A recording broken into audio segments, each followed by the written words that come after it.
الحمد لله نحمده ونستعينه ونستغفره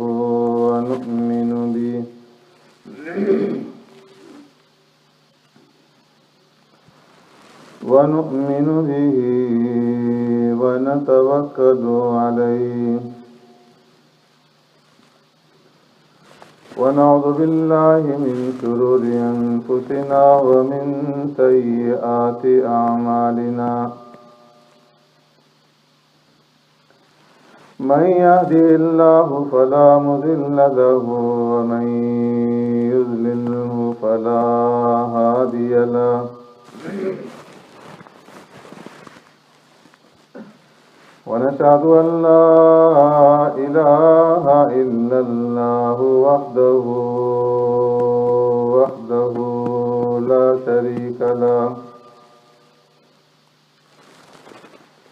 ونشهد أن سيدنا ونبينا ومولانا محمدا عبده ورسوله أرسله الله إلى كافة للناس بشيرا ونذيرا وداعيا إلى الله بإذنه وسراجا منيرا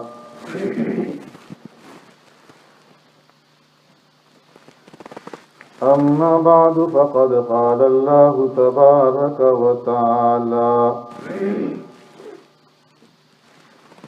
في القرآن المجيد والفرقان الحميد فأعوذ بالله من الشيطان الرجيم بسم الله الرحمن الرحيم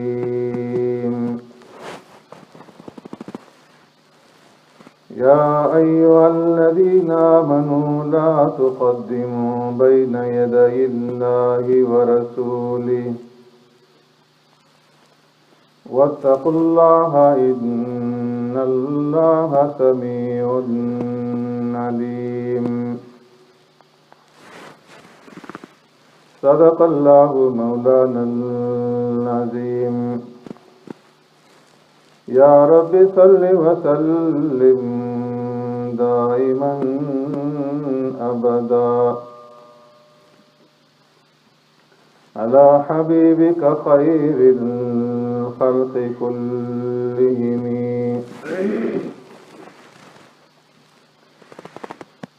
هو الحبيب الذي ترجى شفاعته لكل هول من الأهوال مقتحم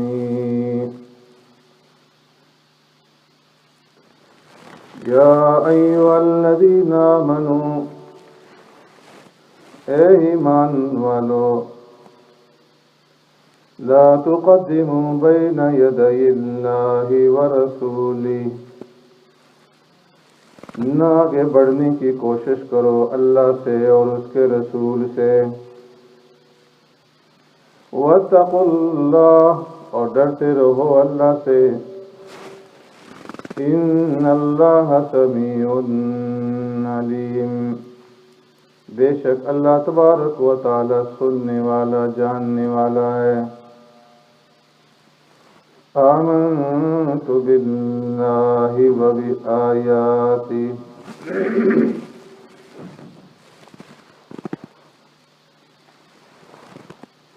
میرے محترم دوستو بزرگوں بھائیوں بدعت کے موضوع پر گزارشات کا سلسلہ آپ حضرات کے سامنے چل رہا ہے گزشتہ جمعہ میں آپ حضرات کے سامنے حضرت جابر رضی اللہ تعالیٰ عنہ سے مروی روایت پر بات ختم ہوئی تھی کہ پیارے پیغمبر صلی اللہ علیہ وسلم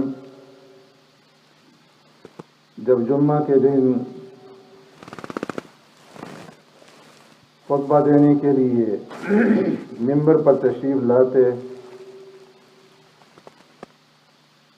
تو خطبہ دیتے ہوئے آپ صلی اللہ علیہ وسلم کی آواز مبارک بلند ہو جاتی تھی اور چہرہ سرخ ہو جاتا تھا، آنکھیں لال ہو جاتی تھیں، اور آپ صلی اللہ علیہ وسلم اس طرح سے خطبہ دیتے تھے کہ لوگوں کو گویا سخت ترین دشمن سے ڈرا رہے ہیں کہ جو صبح کے وقت یا شام کے وقت کسی بھی وقت حملہ آور ہونے والا ہے۔ اور پیارے پیغمبر صلی اللہ علیہ وسلم خطبے میں اپنی دونوں انگلیوں کو ملا کر کے اشارہ فرماتے تھے، بعثت انا والساعۃ کہاتین، کہ میں اور قیامت اس طرح سے ملے ہوئے ہیں جس طرح کہ یہ دو انگلیاں ملی ہوئی ہیں آگے پیچھے۔ اور آپ صلی اللہ علیہ وسلم اللہ کی حمد و ثنا میں بیان کرنے کے بعد یہ ارشاد فرماتے تھے، اما بعد فإن خیر الکلام کلام اللہ وخیر الہدی ہدی محمد صلی اللہ علیہ وسلم وشر الامور محدثاتها وکل محدثۃ بدعہ وکل بدعۃ ضلالہ وکل ضلالۃ فی النار، کہ تمام کلاموں میں سب سے افضل کلام اللہ کا اور تمام سیرتوں میں سب سے بہترین سیرت محمد الرسول اللہ صلی اللہ علیہ وسلم کی سیرت اور آپ کا اسوہ حسنہ اور طریقہ ہے، اور تمام بری چیزوں میں دین کے اندر نئی نئی چیزوں کو پیدا کرنا اور بدعات کا ایجاد کرنا ہے، اور ہر نئی چیز نکالی ہوئی دین کے اندر بدعت ہے، اور ہر بدعت گمراہی ہے، اور ہر گمراہی دوزخ میں لے جانے والی۔ یہ پیارے پیغمبر صلی اللہ علیہ وسلم کا جوامع الکلم کہلاتا ہے کہ مختصر الفاظ میں جامع بات کو بیان کر دینا۔ اس حدیث مبارکہ میں پیارے پیغمبر صلی اللہ علیہ وسلم نے قیامت تک اپنی امت کو راہ راست پر رکھنے کے لیے ہدایات دے دی کہ تمہارے لیے زندگی گزارنے کا جو اصول ہے وہ تو ایک تو اللہ کی کتاب ہے، اور دوسری اللہ کے نبی صلی اللہ علیہ وسلم کی سنت ہے، آپ کا طریقہ ہے، آپ کا اسوہ حسنہ ہے، اور اس سے ہٹ کر کے جو چیز کتاب اللہ سے ثابت نہیں، سنت رسول اللہ سے ثابت نہیں، اجماع امت سے ثابت نہیں، تو فرمایا کہ وہ بدعات میں داخل ہیں، اور بدعات جو ہیں اس کا نتیجہ دوزخ ہے۔ فاروق اعظم رضی اللہ تعالیٰ عنہ بھی اسی طرح خطبہ دیا کرتے تھے، یہی الفاظ استعمال فرماتے تھے۔ ابن مسعود رضی اللہ تعالیٰ عنہ جو فقیہ الامت ہیں اس امت کے، وہ بھی انہی الفاظ سے خطبہ شروع فرماتے، خطبہ دیتے، اور پھر اس کے بعد ان الفاظ کا اضافہ فرماتے تھے، فَإِنَّكُمْ يُحَدِّثُونَ، کہ تمہارے لیے نئی نئی باتیں دین کے اندر ایجاد کی جائیں گی، اور تم خود بھی دین کے اندر نئی نئی چیزیں ایجاد کرو گے۔ فَإِنَّ كُلَّ مُحْدَثَةٍ ضَلَالَةٍ وَكُلُّ ضَلَالَةٍ فِي النَّارِ، دین میں ہر نئی چیز ایجاد کی ہوئی وہ گمراہی ہے، اور گمراہی کا نتیجہ دوزخ ہے،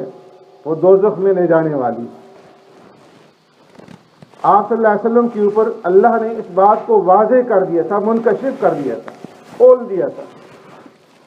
کہ جس طرح پہلی امتوں میں لوگ فرقوں کے اندر مبتلا ہوئے، بدعات کے اندر مبتلا ہوئے، اسی طرح آپ کی امت کے اندر بھی فرمایا بنی اسرائیل میں 72 فرقے ہوں گے، تو آپ کی امت میں 73 فرقے ہوں گے، اور جن جن راستوں سے ان امتوں کے اندر بدعات آئیں، دین کے اندر نئی نئی چیزیں شامل کی گئیں، آپ کی امت کے اندر بھی انہی راستوں سے چیزیں آئیں گی کہ لوگ نئی چیز ایجاد کر کے اس کو دین کا لبادہ اڑا دیں گے، دین کی طرف منسوب کر دیں گے، اور دین کا لباس پہنا کر کے لوگوں کے سامنے پیش کریں گے، حالانکہ ان کا دین سے واسطہ نہیں ہوگا، وہ بدعات ہوں گے۔ اس لیے یاد رکھیں، دین وہی ہے کہ جو آقا نامدار سرور کائنات رحمت دو عالم صلی اللہ علیہ وسلم نے ہم تک پہنچایا۔ اللہ اور اللہ کے رسول صلی اللہ علیہ وسلم نے جو دین ہم تک پہنچایا اور جو اس کی حدود مقرر کی ہیں، جس حد پہ رکھا ہے اسی حد کے اوپر اس کو رکھ کر کے ماننا ہے، اس کی اتباع کرنی ہے، نہ اس حد سے آگے بڑھانا ہے اور نہ اس کے اندر کمی کرنی ہے، پیچھے کرنا ہے، بلکہ اسی حد کے اندر رکھ کر کے اس کو ماننا ہے۔ اگر اس حد میں ہم اضافہ کریں گے یا اس کے اندر کمی کریں گے، اس کو بدعت کہا جائے گا۔ مثال کے طور پر اللہ نے حکم دیا کلوا واشربوا حتى يتبين لكم الخيط الابيض من الخيط الاسود من الفجر ثم اتموا الصيام الى الليل۔ رمضان المبارک کے مہینے میں کہ تم کھاؤ پیو جب تک کہ صبح صادق طلوع نہ ہو جائے، اور پھر صبح صادق طلوع ہونے سے لے کر کے غروب آفتاب تک پورا دن نہ کھانا ہے، نہ پینا ہے، نہ خواہشات کے پاس جانا ہے۔ اب اس سارا دن جو ہے کھانے پینے سے رکنا ہے، یہ دین ہے۔ اب جو ہی غروب آفتاب ہو جائے، اس کے بعد سرکار دو عالم صلی اللہ علیہ وسلم نے فرمایا کہ غروب آفتاب کے بعد روزہ کھولنے میں تاخیر مت کرو، بلکہ فوراً روزہ کھولو۔ اب اگر یہاں کوئی سوال کرے کہ جی اگر 1 گھنٹہ ہم تاخیر کر لیں اور 1 گھنٹے کے بعد روزہ کھول لیں تو کون سی قیامت آ جائے گی؟ اللہ ہی کے لیے تو ہم نے کھانا پینا چھوڑا، سارا دن بھوکا پیاسا رہے، اب اللہ ہی کے لیے 1 گھنٹہ اگر ہم اور بھوکے پیاسے رہ جائیں گے تو کون سی قیامت ہے اس کے اندر؟ کون سا اس میں حرج ہے؟ فرمایا کہ اس میں حرج یہ ہے کہ اللہ نے ایک حد مقرر کی ہے اور وہ غروب آفتاب ہے کہ تم نے غروب آفتاب تک روزہ رکھنا ہے، اس کے بعد روزہ کھول دینا ہے، اس کے بعد روزہ نہیں ہے۔ اب اگر 1 گھنٹہ آپ روزے کو لمبا کر دیں گے تو یہ 1 گھنٹہ آپ نے اپنی طرف سے ایجاد کر لیا، اللہ کا یہ حکم نہیں۔ تو اللہ کے اس حکم کی خلاف ورزی کی وجہ سے آپ کا یہ عمل بجائے اس کے کہ اس کے اوپر اجر ملے، ثواب ملے، الٹا گناہ اور عذاب کا سبب بنے گا کہ آپ نے اللہ کے حکم کی خلاف ورزی کی۔ روزہ ہے، رمضان کے مہینے میں آپ روزے رکھتے ہیں، اللہ کے نبی نے روزوں کی فضائل بیان کی ہے، فضیلتیں بیان کی کہ روزہ دار جب روزہ رکھتا ہے اس کی منہ کی جو بدبو ہے وہ اللہ کے ہاں مشک کی خوشبو سے بھی زیادہ پسندیدہ ہے، اور فرمایا کہ الصوم لی وانا اجزی بھی، بندے کا روزہ میرے لیے اور میں خود اس کا بدلہ دوں گا، اس کی جزا دوں گا، بے شمار فضائل۔ لیکن اگر رمضان المبارک کا مہینہ پورا ہو جائے، 29-30 دن پورے ہو جائیں، عید کا دن شروع ہو جائے